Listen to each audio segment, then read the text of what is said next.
Assalomu alaykum aziz birodarlarim. Videoni keng tarqalishi uchun like bosishni unutmang. Payg'ambarimiz sollallohu alayhi va sallam sababchi bo'lgan qilgan bilan barobardir deganlar. Inshaalloh bu sabab siz ham ajr va savoblarga ega bo'lasiz. Vassalomu alaykum va rahmatulloh. Ramazonda ro'za tutib juda sekin o'tyaptimi, sal qiyin bo'lyaptimi deyotgan bo'lsa, demak u odam Ramazonni o'tkazishning yo'lini bilmayapti. U faqatgina iftorlikni kutyapti. Qachon iftorlik bo'larkin deb qayta soatiga qarayapti. Lekin toatda, ibodatda turganlar esa bir oz yana cho'zilsa edi. O'qiyotgan xatmi Qur'onimni bir qismini yetkazib qo'yar edim. Aytayotgan zikrimni oxiriga yetkazib qo'yardim. Namuncha tez o'tyapti Ramazon deyotgan bo'lsangiz, demak siz Ramazondan ko'zlagan maqsadni, vaqtini topa olyapsiz. Chunki azizlar, Ramazon g'animat biladigan oy.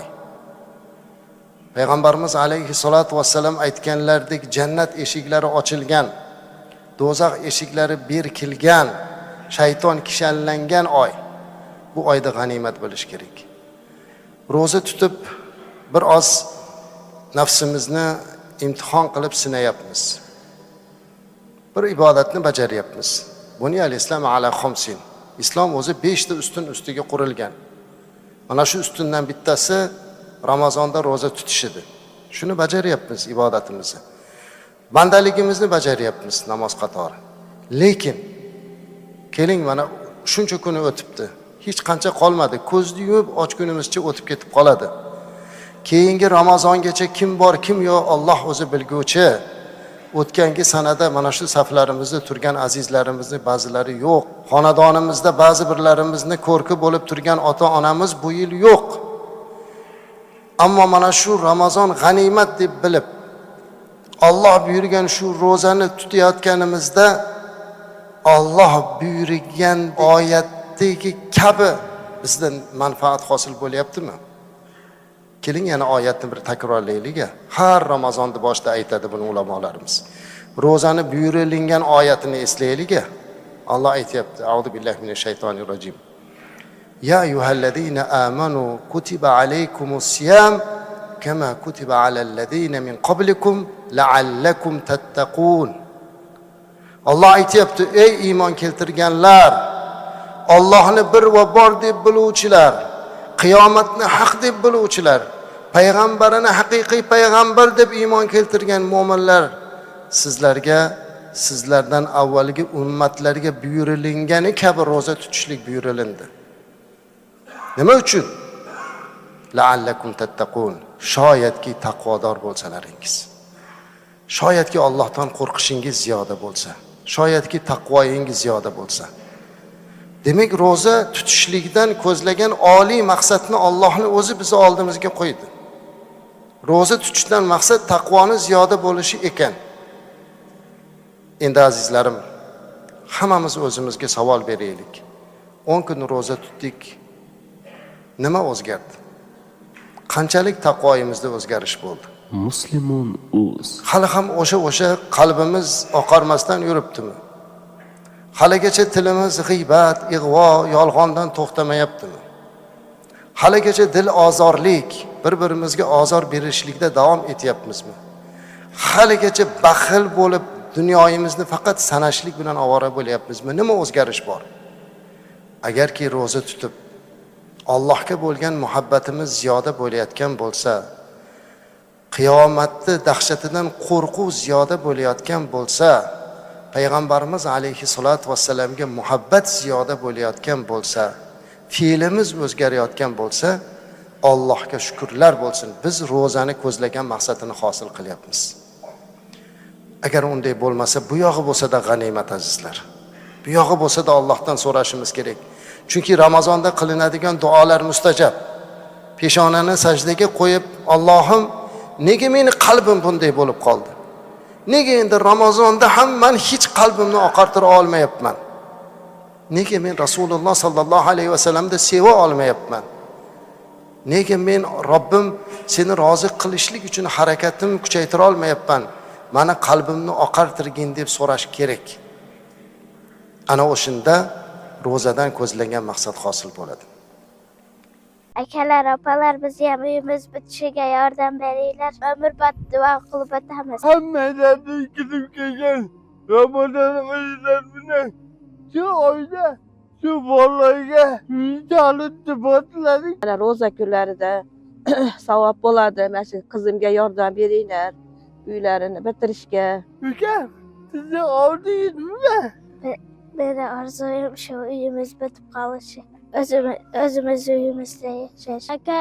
Aka, opam uyimizda yordam beriga duo qilaman. Ramazon oyida savob keltirdik bo'ladi. Bu oyda bergan ehtonimiz 1000 barobar yoziladi. Shu uyga bitta git obersaydam jannatda uylar bo'ladi. To'liq ma'lumot uchun +996 778 bilan 5240 mana shu nomerlarimizda WhatsApp, Telegramimiz bor. Hozirgina bir kitobda payg'ambarimiz alayhi salatu vassalamning Ramazondagi kunlari qanday bo'lgan degan savolni berib izlab o'qib ko'rdim. Rasululloh sallallohu alayhi vasallam Ramazonda nima qilardilar? Qiziqmi sizlarga? Rasulimiz alayhi salatu vassalam Ramazonda qanday bo'lardi ekan? Mana bu narsani men izlab ko'rdim. Kayfa kana Rasululloh sallallohu alayhi vasallam fi yawmi shahr Ramazon. Avvalo payg'ambarimiz alayhi salatu vassalam Ramazon oyi kirishlikdan oldin xursand bo'lardilar. Hammaga bu xabarni aytardilar. Ramazon kelyapti, jannat eshiklari ochilyapti, do'zax eshiklari berkilyapti deb hammani ibodatga chorlardilar. Va onamiz aytadilar, Oysha onamiz, payg'ambarimiz alayhissalatu vassalam Ramazonda biz kabi saharlikka turar edilar. Va saharlik qilishlikka buyururdilar. Aytardilarki, saharlik qilinglar, saharlikda baraka bor deyardilar. Saharlik qilish deganda ko'pchilik tushunar ekanki, faqat tanovul qilish deb azizlar. Chunki ba'zi birlarga aytsangiz, kechqurun iftorlikda yaxshi ovqatlanib oluvdim, men saharlik qilmadim deydi. Birodar aziz, payg'ambarimiz alayhisalom saharlikda turib ovqat yeyishni nazarda tutmayaptilar. Saharlikda turishlik. Chunki unda duo qilish kerak. Mana shuning uchun payg'ambarimiz alayhisalom turardilar. O'zlari ham yeydigan narsalari oddiygina narsa bo'lardi, xolos azizlar, xurmo asosiy ovqatlari. Endi iftorligini qarang. Aytayaptilar. Payg'ambarimiz alayhisolatu vassalam iftorlik bo'lganda mana shu joyini o'qib bir titrab ketdim. Rasululloh sallallohu alayhi vasallam ho'l xurmo bor. Biz yeyotganlar quruq xurmo, uni yana bir turi bor. Yeydigancha shirin bo'ladi. O'shnaqa xurmodan bo'lsa ikkitada, agar u bo'lmasa oddiy xurmoda, agar u ham bo'lmasa suvda iftorlik qilardilar. Hozir Arabistonga borsiz, xurmoni qancha ko'pligini ko'rasiz. U davrda ham shunday bo'lgan. Shuncha xurmozorlari bo'lgan yurtda, demak payg'ambarimiz alayhisalomning uylarida xurmo yo'qligidan suvda ochgan kunlari bo'lishligi. Qanchalik darajada Rasulimiz alayhisolatu vassalam dunyodan yuz o'girganliklarining nishonasi. Hech esimizdan chiqarmaylikki, payg'ambarimiz alayhisolatu vassalam kambag'al bo'lmaganlar. Dunyodan yuz o'girgan. Chunki Jabroil alayhisalom kelib xohlagancha tillo konini chiqarib berishdi, xohlagan tog'larini tillo qilib berishlikda aytganlarda fa abo yuz o'girganlar, yo'q kerak emas deganlar. Rasulimiz alayhisolatu vassalam buning uchun kelgan payg'ambar emas edilar. Lekin mana shunday zotning uylarida ba'zan iftorlikda suv bilan ochishlik holati bo'lgan ekan. Biz ham iftorlikda mana shunday qilishimiz kerak deb faqatgina xurmoda demoqchi emasmiz azizlar. Maishatga aylantirmaylik. O'zimizni doimiy odatiy tanovvulimizda qilib, har safar iftorlik qilganimizda payg'ambarimiz alayhisalomni eslab, u zotga salovat, salom aytaylik. Rahmatan lil alamin. Jannatdagi joyi aniq bo'lgan, Qur'on bu zotga nozil bo'lgan zot bo'lsa, xotaman nabiy bo'lsalar, lekin qilayotgan ibodatini qarang. Alloh Qur'onda aytadiki, estaizu billah, shahru ramazon allazi unzila fihi al-Qur'an hudan lin-nasi va bayinatin minal huda wal furqon. Mana shu oyati karima bilan Alloh taolo Qur'oni Karimni Ramazon oyida nozil bo'lganini xabarini bermoqda. Ya'ni Alloh aytayaptiki, Ramazon oyi odamlar uchun hidoyat manbai va to'g'ri yo'l ham ajrim etuvchi hujjatlardan iborat Qur'oni Karim nozil qilingan oy dedi Alloh taolo. Mashhur falakshunos olimlardan birlari Mahmud Bosha al-Falaki degan odam bo'lganlar. Bu odam ham islomiy ham astronom ilmlarini, falakshunos ilmini juda yaxshi bilgan olimlardan bo'lganlar. Mahmud Bosha al-Falakiyni bergan ma'lumotlariga qaraganda vahiy 610-yilda nozil bo'lgan. Mana shu Ramazonda nozil bo'lganligi bor. Qur'onning nozil bo'lishligi, Qur'oni Karim to'laligicha yer osmoniga tushirilib, keyin 23 yil mobayni asta-astalik bilan payg'ambarimiz alayhisalomga yetkazilgan. Va bu Qur'onda Allohning kalomini yetkazishlik uchun insonlar orasidan Alloh taolo o'ziga Qur'onini yetkazadigan bir elchini ixtiyor qilgan. Allohning vahiysini buyuk farishta Jabroil alayhisalom olib kelib aytadilar. Qur'onni yetkazishlik mas'uliyati mana shu Qur'on kelishi bilan eng oxirgi kitob kelishligi va bu kitobni yetkazuvchi zot Xotamun Nabiy, payg'ambarlarning eng oxiri bo'ladigan ummatning sarasi, butun olamlarga rahmat bo'ladigan zot bo'lish kerak edi. Va buni Alloh taolo hali insoniyat yaralmasdan turib o'zi ixtiyor qilib qo'ygan. Alloh allaqachon hali biz yaralmasdan, Odam alayhisalom ham hali yaralmasdan turib, oxiri zamon payg'ambari va Qur'oni Karimni yetkazuvchisi Muhammad sallallohu alayhi va sallam bo'lishligini ixtiyor qilgan. Mana shu buyuk vazifa Rasulimiz, suyukli Habibimiz Muhammad Mustafa sallallohu alayhi va sallamga yuklatildi. Oysha onamizdan so'ragan ekanlar, Imom Buxoriyda keladi. Rasululloh sallallohu alayhi va sallamga Qur'on nozil bo'lishi, vahiy bo'lishi qandoq boshlangan? Aytadilarki, u zoti barakotga avval tushlar ko'ra boshlagan. Go'zal bir tushlar ko'rgan. Mana shundan keyin astalik bilan u zot uzlatga chiqa boshlagan. Ya'ni odamlardan ajrab tez o'sha Makkaning bir chekkasidagi Hiro g'origa chiqib uzlatda o'tiradigan bo'lib qolganlar. Hozirgina aytganimdek 610-sanada Ramazon oyida Rasulimiz alayhisolatu vasallam mana shu Hiro tog'ida o'tirganlarida Jabroil alayhisalom kelib payg'ambarimiz alayhisolatu vasallamga Iqro degan oyatni aytdi, buyruqni, topshiriqni aytdilar. O'qing dedi. Iqro, o'qi. Endi tasavvur qiling, hech narsa xabari yo'q. Birdaniga tog'da o'tiribdilar-u, g'orda mana shu topshiriq kelyapti. Iqro. Payg'ambarimiz alayhisalom biror harfni ham tanimaganlar azizlar. Biror harfni ham tanimaganlar. Savol tug'ilishi mumkin, nega bunday? Agarki payg'ambarimiz alayhisalom avvalroq o'qishdi, yozishdi, o'qigan bo'lganlarida Qur'oni Karimni o'zi yozib to'qidi degan tuhmat bo'lar edi. Shunday bo'lmasa ham uni aytdilar ba'zi birlar o'zi yozgan deb.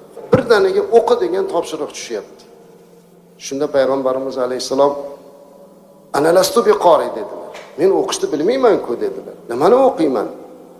Oysha onamiz aytadilarki, payg'ambarimiz alayhisalom shunday debdilar. Men o'qishni bilmayman-ku deganimdan keyin meni mahkam quchoqladi, keyin qo'yib yubordi. 3 marta shu holat takrorlandi va mening butun vujudimga borliq ilm kirganini bildim dedilar. Birinchi oyat mana shu Iqro bismi robbikallazi xaloq oyati nozil bo'ldi. Yer yuziga birinchi bo'lib Qur'on oyati tushdi azizlar. Yer yuziga baraka tushdi. Yer yuziga nur tushdi. Butun insoniyatga Qur'oni Karim yetkazuvchi oxirgi payg'ambar ixtiyor qilindi. Bu payg'ambariki butun olamlarga rahmat bo'ldilar. Alloh taolo bu Rasululloh sallallohu alayhi va sallamni mana shu Qur'onda qabul qilib, ummatga yetkazishligi uchun dunyoga kelishidan oldin bu zotga ota bo'lguvchi Abdullohni, ona bo'lguvchi Ominani deb o'zi tanlab Alloh taolo va bu zotni juda ehtiyotlik bilan Omina onamizdan dunyoga keltirib, atrofini ihota qilib, hatto go'daklik chog'ida ham alomatlarini bildirib, ko'chada yurganda, cho'llarda yurganda boshiga bir bulutni soya qilib qo'yib, go'zal xulq sohibi qilib voyaga yetkazib, 40 yoshga kirganda mana bu o'ta mashaqqatli vazifani, payg'ambarlik vazifasini va Qur'onni ummatga, bandalarga yetkazuvchi qilib Alloh tanladi. Mana shu voqea Ramazon oyida bo'ldi azizlar. Payg'ambarimiz alayhisalom uyga keldilar. Kelib Hadicha onamizga aytdilarki, mana shunday bo'ldi, men qo'rqyapman, qaltirab keldilar. Menga biror bir zarar yetmasa edi deb qo'rqyapman dedilar. Hadicha onamiz aytdilarki, ey Muhammad sallallohu alayhi vasallam, siz qo'rqmang. Siz dunyodagi eng yaxshi insonsiz. Siz yetim parvarsiz. Siz yetimlarning boshini silovchisiz. Siz silay rahim qiluvchisiz. Siz kambag'allarni sevuvchisiz. Sizga zarar bo'lmaydi dedilar. Va o'zlarining Hadicha onamizning qarindoshlari, amakilari Nafal ibn Varaqani oldiga olib bordilar. Bu kishi oldingi ibroniy tillarini yaxshi bilgan, Tavrot o'qigan edilar. Rasulimiz alayhisolatu vasallamning oldilariga olib borganlarida u zot nima bo'ldi deb eshitib turib, mujdalar bo'lsin, sizga xursandchilik bo'pti. Musa alayhissalomga kelgan farishta sizga kelibdi. Alloh sizni payg'ambar qilibdi dedilar-da, ko'zi ojiz bo'lgan mana shu amakilar yig'ladilar. Aytdilarki, sizga qiyinchilik bo'lganda, sizga o'zingizni qarindoshlaringiz qarshi chiqqanda va sizni tug'ilgan vataningizdan chiqarib yuborishayotganda men yoningizda bo'lsam edi deb hatto aytdilar shu xabarni. O'sha kitoblarda kelgan. Payg'ambarimiz alayhisolatu vassalam bu narsadan juda ta'sirlandilar. Tarixchilarning aytishlariga qaraganda shundan keyin vahiy kelish bir muddat to'xtadi. Turli vaqtlarda ixtilof qilib aytadi. Bir xilgilar 3 yil kelmagan shu bo'y deydi vahiyda. Bir xilgilar 6 oy deydi. Mana shundaqa ixtilofi bor. Ko'p tarixchilar esa uni muddatini aytmaydi-da, bir necha muddat vahiy kelmadi. Ya'ni Iqro kelgandan keyin bir necha muddat vahiy kelmadi. Bir kuni yana kelayotgan mahalda deydilar Rasulimiz alayhisalom o'sha ora Xirodan tushayotgan holatlarida, tushayotganda osmonni to'ldirib turgan holatda Jabroil alayhissalomni haqiqiy o'z qiyofasida ko'rdilar. Va u zotga payg'ambar bo'lganligini xabarini berdilar. Rasulimiz alayhissalom qaltirab ketdilar. Uylariga yugurib kirdilar. Dathiruni, dathiruni, meni o'ranglar deb kirib bordilar. Hadicha onamiz aytadilar, o'rab qo'ydilar. Mana shunda o'rab turgan paytda Alloh taolodan yana ikkinchi oyat kela boshladi. Ikkinchi Qur'onning surasi. Estaizu billah, ya ayyuhal muddathir qum fa anzir. Ey burkanib yotgan zot, ey o'ranib yotgan zot, turing o'rningizdan, odamlarni ogohlantiring. Mana shunday qilib Qur'on kela boshladi azizlar. Bu oy Qur'on oyi. Rasulimiz alayhissalom esa bu Qur'onni yetkazishlikni bizga o'xshab mana bunday go'zal bir masjidda tinchlik bilan rohatlanib bir-birimizga hurmat va ehtiromla yetkazmadilar azizlar. U zot mana shu Qur'onni bizga qadar yetib kelishligi uchun barcha aziyatlarni, barcha mushkullarni, barcha qiyinchiliklarni qabul qilib oldilar. Qur'onda xabarini aytganda ko'pchilik qabul qilmas. Alloh hidoyat qilganlargina Allohning kalomi ekanligiga iymon keltirib, Rasulimiz alayhissalomning payg'ambarligini tasdiqlar edilar. Bu zotga ergashganlarga mushriklar ozor berar, ularni qiyin mushkullar bilan qiynar, og'ir sinovlar boshdan o'tkazardilar. Rasulimiz alayhissalom esa 10 yil Makka-i Mukarramada, 13 yil Madina-i Munawvarada mana shu bugun siz bilan biz qiroat qilayotgan Qur'oni Karimni qabul qilib oldilar. Oyati karimada Qur'onda yana aytadiki, Estaizu billah, Qur'onda ayni mana shu Ramazon oyida nozil bo'lganligiga yana bir misol qilib ushbu oyatni ulamolarimiz keltiradilar. Estaizu billah, inna anzalnahu fi laylatil qadr. Biz Qur'oni Karimni Qadr kechasida nozil qildik deydi Alloh taolo. Ushbu oyat ham ayni Ramazon oyi, Qur'on oyi ekanligini ko'rsatadi azizlar. Payg'ambarimiz alayhissalom juda ham saxovatli bo'lib ketardilar, xususan Ramazon oyida Jabroil alayhissalom yo'liqib u zotga Qur'oni Karimdan dars berganlar edi. Shunday bir xursand bo'lib ketardilar, go'yoki biz xuddi bir imtihon topshirib, imtihondan o'tgandan keyin qanaqa bir odamda xursandchilik bo'ladi. Rasulimiz alayhissalom ham Jabroil alayhissalomga Qur'onni topshirganlaridan keyin hamma narsasini odamlarga, sahobalarga berib yuboradigan darajada saxovatli bo'lib ketar ekanlar. Mana shu hadisdan ko'rinib turganidek, demak biz azizlar Qur'onni ayni Ramazon oyida qaytarib turishimiz kerak. Takror qilib turishimiz kerak. Chunki payg'ambarimiz alayhissalom bizga o'rgatganlari kabi Ramazon oyida biz ham xatm qilib turishimiz kerak. Ramazonda har xil narsani telefonda eshitgandan ko'ra Qur'on eshitaylik. Shu Ramazon oyini shunga Qur'onga sarflaylik azizlar. Bu ham katta bir maqom, chunki eshitishlikning o'ziga ham katta savob bor. Bu yagona kitobki, o'qisa ham, eshitsa ham, muhabbat qilsa ham, unga amal qilsa ham savob yoziladigan bu yagona kitob bu Qur'oni Karim. Qur'onni eshitib qo'ysa, o'qib qo'ysa, muhabbat qilsa unga qancha savob bo'ladi. Shuning uchun bu oyni biz Qur'on oyi qilmoqligimiz kerak muhtaram azizlar. Bu oyda imkon qadar Qur'onga bag'ishlashimiz kerak. Sahoba ikromlar mana shunday qilganlar. Rasulimiz alayhisolatu vassalam o'zlari Qur'oni Karimni o'qiganlarni yaxshi ko'rganlar.